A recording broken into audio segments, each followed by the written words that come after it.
around the globe to top of the world. Foiling superstars to the sport's next generation. Whether it's majestic maxis or world-beating monohulls, offshore drama or inshore theatrics, the World Sailing Show is back with the ultimate lineup for 2023. We'll meet the sport's biggest stars, get to grips with the latest technology and innovations, and continue to lead the way on sustainability and inclusivity. We're here to keep you up to speed with all the action from sailing's most dramatic events and competitions. So hold on tight for the next 12 months as we hit the water for the ride of your life.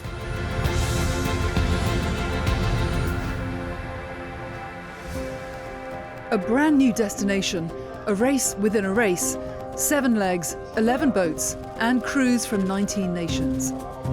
50 years and 13 editions since it all began, the scene was set for the 32,000 nautical mile marathon that is the 2023 Ocean Race. I'm so excited counting down here to the start in Alicante. It's been 5 long years since the last round the world race, and now we're here and it's unbelievable.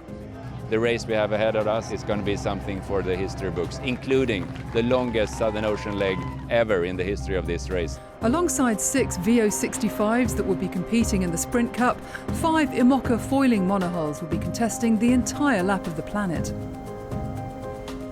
The difference between the previous Ocean Race and this one, it's quite obvious. The first one is that we've got an automatic pilot, which change a lot of things. You don't need a very fast helmsman anymore. You need people that are able to understand the boat and to make it go fast with the pilot to trim the boat. The second one will be only 4 on board compared to 8, 9 on board before that. So you will lose much more time on the sail change. You'll have to maybe to change a bit the way you take decisions. And the last one is that compared to 2014 and 2017, we are not one design anymore. So sometimes a boat will be faster than another one, depending on which sail he has, depending on the shape of the hull, depending on the shape of the appendages. The VO65s on the Ocean Race, we are going to do only 3 legs. The first leg till Cape Verde, and then the last 2 legs from Harus till Genoa.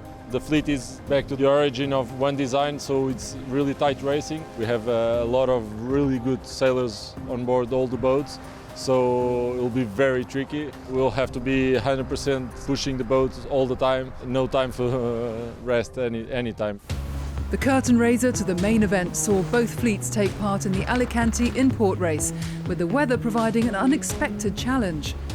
Malizia emerged victorious in the IMOCA class, while Wind Whisper Racing took honours in the VO65 race, with the 5 other boats failing to finish inside the 15-minute time limit as the wind shut off and left them stranded. We almost thought there was no racing possible today because the wind was so light. Just at the start when the wind picked up and we could just go foiling a little bit. It's very strange to have this result, not with the other boats not finishing, but for us it's perfect because on this kind of days the good start it makes a difference, so you start just a little bit in front of the others, and then just we were lucky, I think, with the wind. That was to prove the calm before the storm, as the fleet made their final preparations for the first leg, the 1,900-mile sprint from Alicante to Cabo Verde, which promised an early gale-force battering with little time for rest or sleep. They're going to be spicy these first couple days getting out of the bed. It looks like a generally pretty windy and fast leg to Cabo Verde. First kind of 36 hours look pretty tricky with like subtle frontal crossing and hugging the coast between some mountains. It should be pretty windy and pretty choppy, and I think you'll see some yacht preservation. After Gibraltar, the wind slowly will turn around and push us from behind fast to the finish. That will be the prime time for the IMOCAs foiling, flying in this 5 to 6 day leg. Within hours of the start, the pummeling began with winds of almost 50 knots and brutal seas greeting the fleet at the exit of the Mediterranean. It's been far from straightforward.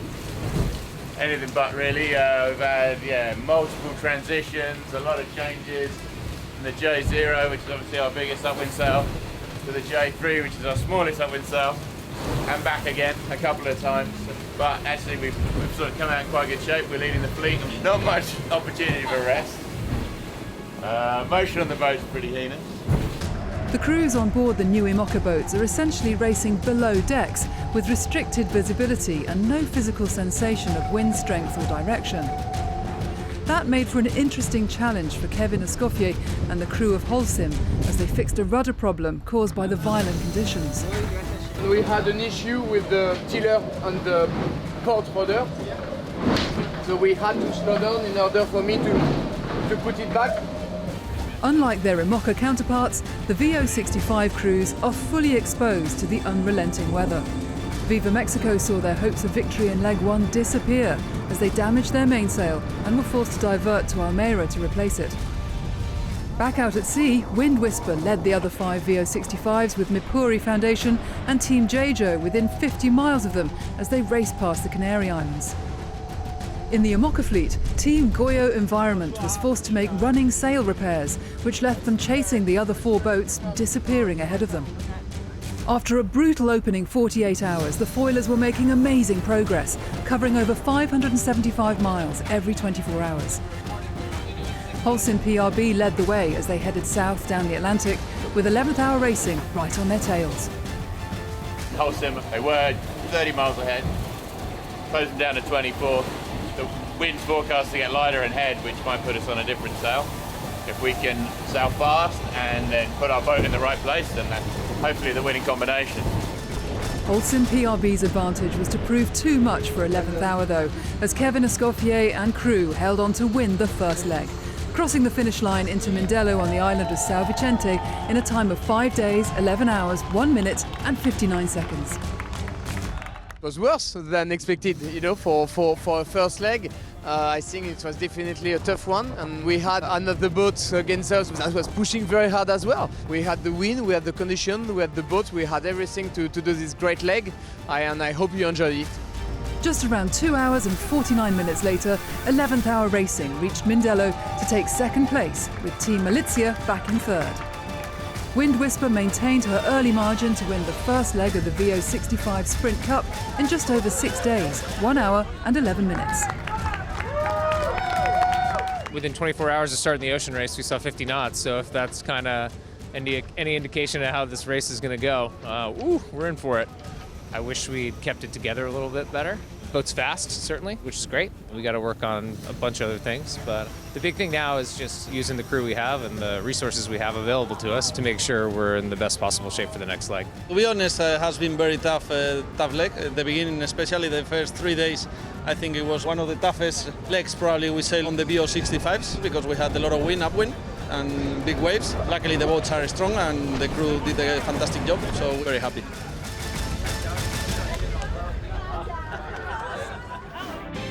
While the IMOCA and VO65 crews were busy out on the water in Alicante, another group of sailors were gearing up for their own major tournament back on dry land.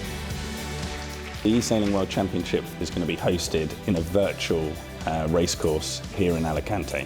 It's the climax of 8 months of competition where the top 10 e-sailors from the world have qualified. We've got 6 nations represented. We've got 12 races on various different classes of boats with ILCA, NACRA, F50, Ocean Racer, etc. So it's going to test the variety of skills of all the e-sailors as much as we possibly can.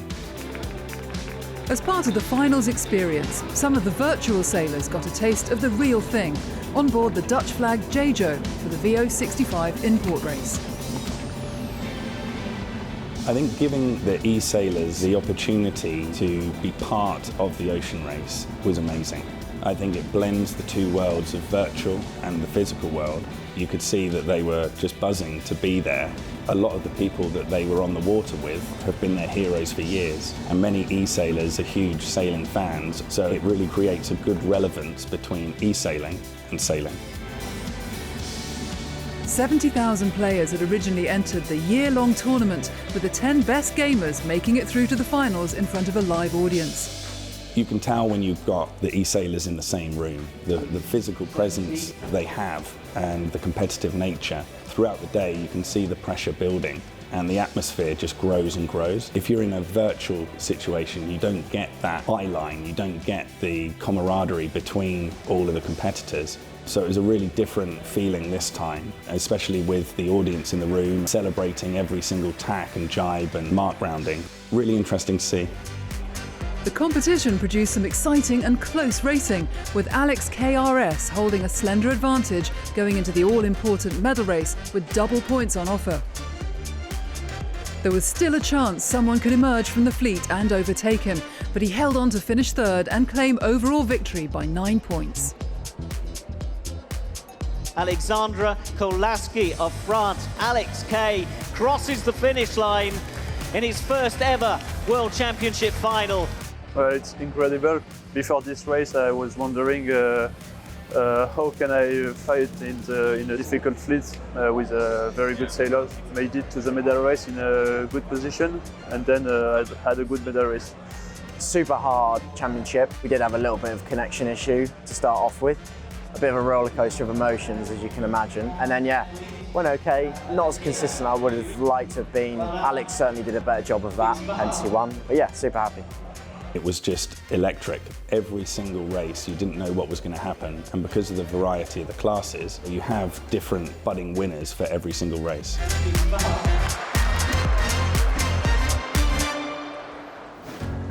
2022 drew to a close in traditional style with the 77th edition of the Rolex Sydney to Hobart Yacht Race. 12 months after Mark Bradford had skippered Blackjack to victory in the 2021 edition, a fleet of 109 yachts were back in the iconic Sydney Harbour for a race down the east coast of New South Wales and across the Bass Strait to Tasmania. It's about 630 odd nautical miles of challenging conditions. It's about friendships that you form and you carry on for years during and afterwards. You know, I think it's a cornerstone of yachting for anyone who's an enthusiast. For us, with the epic boat that we've got in Andu Comanche, with the amazing team of the best sailors we could find from around the world, there will be nothing short of a line honours victory in the Rolex Sydney to Hobart this year. That means anything but a win to us. Anything else won't do. It's first or last. My expectations are that we're going to be pedal to the metal and blasting down the coast at really high rates of speed. It's going to be really fantastic. As the race got underway, the 4 100-foot maxis taking part duelled for the lead, with both Andu Comanche and Hamilton Island Wild Oats forced to do penalty turns. Behind the maxis came the rest of the fleet, including 20 two-handed entries who would be vying for the overall race victory. Heading out of the harbour and turning right for Hobart, Law Connect and Hamilton Island Wild Oats made the early running. Despite the early penalty, Andu Comanche, with John Winning Jr. at the helm, soon caught up and overtook their rivals to take the race lead. Comanche had claimed line honours in the 2015, 2017 and 2019 editions of the race and was not about to let the chance of a 4th Sydney Hobart title slip away. She couldn't quite beat her own course record, but ended up covering the 628 nautical mile course in a time of 1 day, 11 hours, 56 minutes and 48 seconds. Comanche reached Hobart 27 minutes ahead of second place Law Connect, with 2021 winner Blackjack back in third. In claiming a 4th race victory, Comanche also became the first boat to win under 3 different owners. It's just quite incredible, really. It's a dream come true. We just set our expectations on this race as the Everest or the pinnacle of what we can achieve with the boat in Australia, and it's just amazing to be able to do it with my dad, with my friends. Obviously, the icing on the cake of an amazing year. The maxis might have finished, but back out at sea, the rest of the 109-strong fleet was still chasing the overall handicap race victory. Sam Haynes and his Celestial crew had snatched defeat from the jaws of victory in 2021 when they were relegated from 1st to 2nd place following a rules infraction. This time out, they were up against 11 other TP52s, including Caro, Warrior One and fellow Aussie boat, Guelo.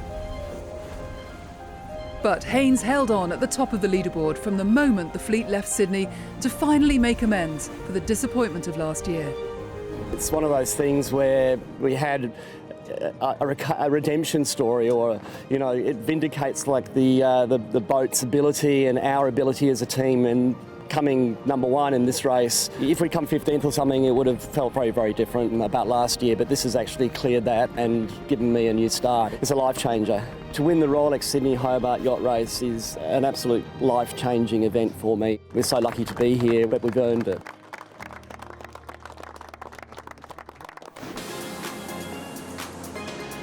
While the ocean race was getting underway in Alicante, Sail GP was making its debut in Singapore with round 8 of season 3. New Zealand started the regatta with a 4-point penalty, having collided with the USA in practice. But Peter Burling's team claimed the first fleet race before Jimmy Spithill's 4-man crew won race 2 for Team USA. Following Switzerland's maiden Sail GP victory in race 3, Denmark took honours in the last fleet race to earn themselves a place in the final, where they'd be racing against New Zealand and Australia. Perfect start by all three boats. Sehested blasts out the middle of the line, but it should be New Zealand hanging on the inside, although it's going to be an absolute sprint into Mark 1. Can Sehested push hard enough to get over the top? Going to have to set up. It's going to need a little bit of a dip. There's going to need to be a turn right at this mark, I imagine, Todd. Watch for the boats to set up. The wind's turned so much, they're going to be able to sail straight down the course. There you go, New Zealand. They read it first. It is New Zealand at gate number 2, then the Danes, and then Australia. There you go, Slingsby. That was the play. He needed to... Oh, they've missed the manoeuvre. They've missed it. Bad manoeuvre on board Australia. That's meters out the window. Halfway point in the race here, and that's a big advantage. Look, 100 metres ahead. It was nearly a 70-metre gain on that last leg for New Zealand. So despite being down 4 points to start the regatta, it is New Zealand Sail GP that comes to Singapore and walks away with a victory. Triumph in Singapore means New Zealand move up to second in the championship standings behind Australia, with 2 events to sail. Over the past 5 years, the 11th Hour Sustainability Prize has become one of the most important categories of the annual World Sailing Awards.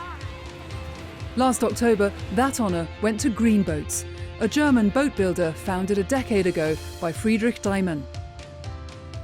When I was 10 years old, I started sailing, and I was so impressed about boats, I decided very quickly to become a boat builder.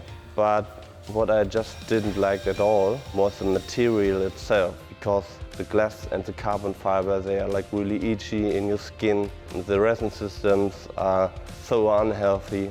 I did a lot of research to find ways to combine the best of these 2 worlds, of this wooden boat building and this composite world. I found these materials like the flex fiber and bio-based resin systems, which you can process in the same way from the composite industry. In 2013, I founded the company Green Boat. We develop technologies that enable us to build boats from natural fiber without losing performance and with the possibility to lower the footprint of the product.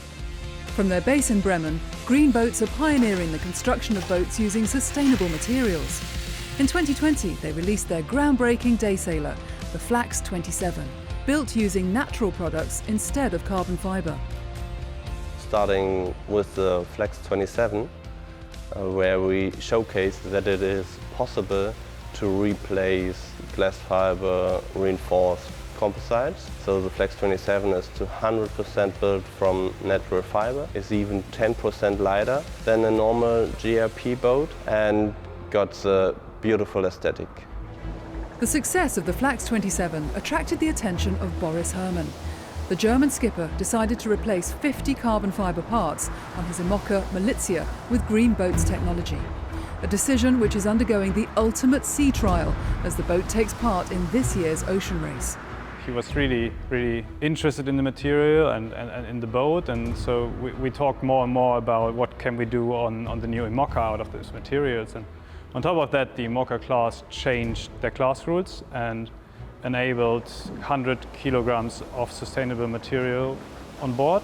Then it got really important to really showcase what our material can do in one of the harshest environments sailing can offer at this pinnacle event of the sport. So we worked closely with the team, developed different hatches and brackets for instruments and floorboards, and reduced the carbon footprint of the boat itself. The Green Boats factory is now teeming with talented designers and skillful boat builders following their founder's vision. The ethos of the company is really built on craftsmanship, and I believe a lot of the innovation and ideas are really coming from very talented craftsmen who, with all these abilities, can create these beautiful products. We have one side is the workshop, the other side is the office and R&Ds, and this is really motivating. You're coming out of the office, you just built a 3D model of something, you have some plans, give it into the workshop, and then 2 weeks later you see the finished product, and that's really amazing about what we're doing here. Last October's Sustainability Award came with a $10,000 check, which we put towards further research and development within the company to help them create greener boats for the future. We were sitting here with the team looking the show, and award is always exciting because you never know if you get it, and then we got it and it was amazing because it's winning an award. Gives us more credibility in what we're doing. You have to imagine just a couple of years ago people still viewed us mainly as a charitable project, and with this kind of award of course we get recognition, and also all the classes are encouraged to take action in making their products more sustainable. There are so many fiberglass boats out there at the moment, and they are still produced in fiberglass. And there's a solution now. So I think helping with this transition and offering services to everyone who is interested, I think that's our biggest impact we can have for the sport. The future of green boats will look like that we continue the development of our materials and technologies, and that we make the material accessible for the marine industry and beyond. That's it for this month, but next time, the Ocean Race heads to Cape Town. And we meet the driving force behind the Maiden Factor.